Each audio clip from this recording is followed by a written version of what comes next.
ராஜாமிகம் வாழ்க்கையாளர்கள் அனைவருக்குமே வணக்கம். வருகின்ற தைப்பூசத்தை முன்னிட்டு பல முருகர் கோயிலில் பார்த்தீங்கன்னா ரொம்ப சிறப்போட கொண்டாடப்படுவது உண்டு. தைப்பூசமானது முக்கியமாக பழனி தண்டாயுதபாணி திருக்கோயிலாகட்டும், திருச்செந்தூர் சுப்பிரமணிய சுவாமி திருக்கோயிலாகட்டும், இது மட்டும் இல்லாமல் திருத்தணிலாமதுல சுப்பிரமணிய சுவாமி திருக்கோயிலாகட்டும், அனைத்து கோயிலுமே பார்த்தீங்கன்னா தைப்பூசமானது கொண்டாடப்படுது. ஆனால் நம்ம அனைவராலுமே இந்த அனைத்து கோயில்கள்லையும் போயிட்டு நம்ம அதை பார்த்து ரசித்து முருட அருளை பெற முடியுமான்னு கேட்டிங்கன்னா கிடையாது. அதனால வேலூருக்கு அருகில் அமைந்துள்ள சில முக்கியமான முருகர் கோயில் பெயரெல்லாம் நம்ம எடுத்துட்டு வந்திருக்கோம்.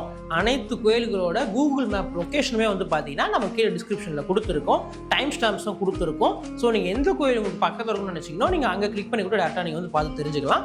ஸோ வாங்க வீடியோக்குள்ள போகலாம்.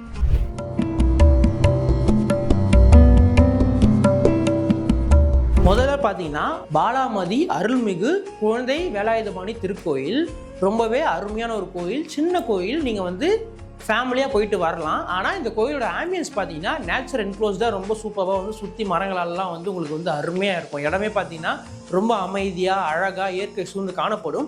என்ன ஒரே ஒரு சின்ன விஷயம் என்னன்னு பார்த்தீங்கன்னா மலை மேலே ஏறி போகிற மாதிரி இந்த கோயில் அமைந்திருக்கும். மற்றபடி நீங்கள் ஒன்ஸ் இந்த கோயிலுக்கு போயிட்டீங்கன்னா டைம் உங்களுக்கு போகிறதே தெரியாது. அந்த அளவுக்கு நேச்சர் என்க்ளோஸ்டாக அமைதியாக இந்த கோயிலானது காணப்படும். மக்கள் கூட்டமும் அவ்வளோ நிறைய பேருக்கு இந்த கோயில் இருக்கிறதே தெரியாததுனால உங்களுக்கு அமைதியாகவும் போயிட்டு டக்குன்னு பார்த்துட்டு வரணும், அதே மாதிரி சூழல் அமைதியாக இருக்கணும் அப்படின்னு நினச்சிங்கன்னா இந்த கோயில் நீங்கள் கண்டிப்பாக போயிட்டு பார்க்க வேண்டிய ஒரு கோயில் நான் சொல்லுவேன். அடுத்து பார்த்தீங்கன்னா ரத்னகிரியில் அமைந்துள்ள திருமுருகன் கோயில். இந்த கோயில் நிறைய பேர் தெரிஞ்சுக்க வாய்ப்பு இருக்குது. ஏன்னா நீங்கள் காஞ்சிபுரத்துலேருந்து வேலூர் டுவர்ட்ஸ் ட்ராவல் பண்ணுறீங்கன்னா அந்த பைபாஸ் ரோட நீங்கள் பஸ் ஏறும் போதே இந்த கோயிலானது உங்களுக்கு ரைட் ஹேண்ட் சைடு ரொம்ப சூப்பராக தெரியும். மலைக்கு மேலே அமைந்துள்ள இந்த கோயிலானது ரொம்ப அருமையான ஒரு இடமா இருக்கும். ரொம்ப ஸ்பேஷியஸான ஒரு கோயில் இது.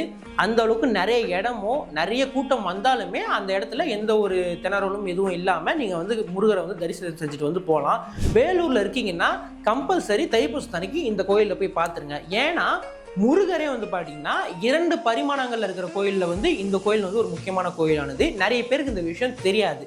அதனால தைப்பூசத்தன்னைக்கு இந்த விஷயம் தெரிஞ்சவங்க கண்டிப்பாக போயிட்டு இந்த முருகர் கோயிலை பார்த்துட்டு வந்துருங்க.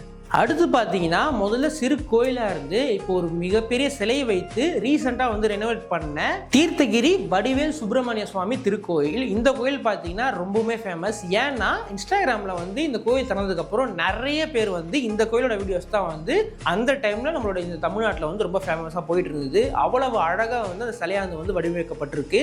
இப்போது ரீசெண்டாக நீங்கள் அங்கே போனீங்கன்னா உங்களுக்கு அந்த ஆம்பியன்ஸே பார்த்தீங்கன்னா ஒரு மன அமைதியை கொடுக்கும். ஏன்னா மலைக்கு மேலே இந்த கோயில் அமைஞ்சிருக்கும். நீங்கள் அங்கே போனீங்கனாலே ஒரு சூப்பரான பேனோரமிக் வியூவில் மொத்த வேலூருமே உள்ள பார்க்க முடியும். ரொம்ப அருமையாக இருக்கும். நீங்கள் ஈஸியாக நடந்தும் போகலாம். நடந்து போக முடியாதவங்களுக்கு வாகனம், அதாவது நீங்கள் காரோ பைக்கோ இதை வச்சு கூட நீங்கள் அந்த மலைக்கு மேலே இருக்கிற சாமியை தரிசிக்க செய்யலாம். கார் பைக்கில் போகிறவங்களுக்கு மட்டும் அவங்க டோக்கன் ஃபீஸ் அவங்க கலெக்ட் பண்ணுறாங்க. மற்றபடி ரொம்ப சூப்பரான இடம், ரொம்ப அமைதியான இடம், ரொம்ப பயங்கரமாக இருக்கும்னு சொல்லலாம். ஸோ நீங்கள் உங்கள் ஃப்ரெண்ட்ஸோ சரி ஃபேமிலியோ சரி தைப்பூசம் அன்னைக்கு போயிட்டு முருகரை பெறணும்னா இந்த கோயிலை நீங்கள் கண்டிப்பாக போய் பார்க்கலாம். இப்போ நம்ம வீடியோ சொன்ன அனைத்து கோயிலுமே பார்த்தீங்கன்னா உங்களுக்கு உபயோகரமாக இருக்கும்னு நான் நம்புகிறேன். அதே மாதிரி இப்போ நம்ம கீழே டிஸ்கிரிப்ஷனில் கொடுத்துருக்க கூகுள் மேப் லொகேஷன்ஸ் எல்லாமே பார்த்தீங்கன்னா உங்கள் டிஸ்டன்ஸில் இருந்து மேபி வேறுபடலாம்.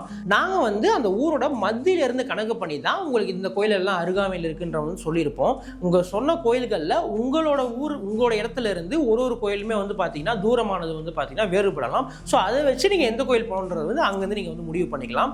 ஸோ வருகின்ற தைப்பூசத்தன்னைக்கு முருகோட அருளை பெற்று நலமுடன் வாழுமாறு வேண்டிக் கொள்கிறோம். அடுத்த ஒரு நல்ல காலம் சந்திக்கிற வரைக்கும் நன்றி, வணக்கம்.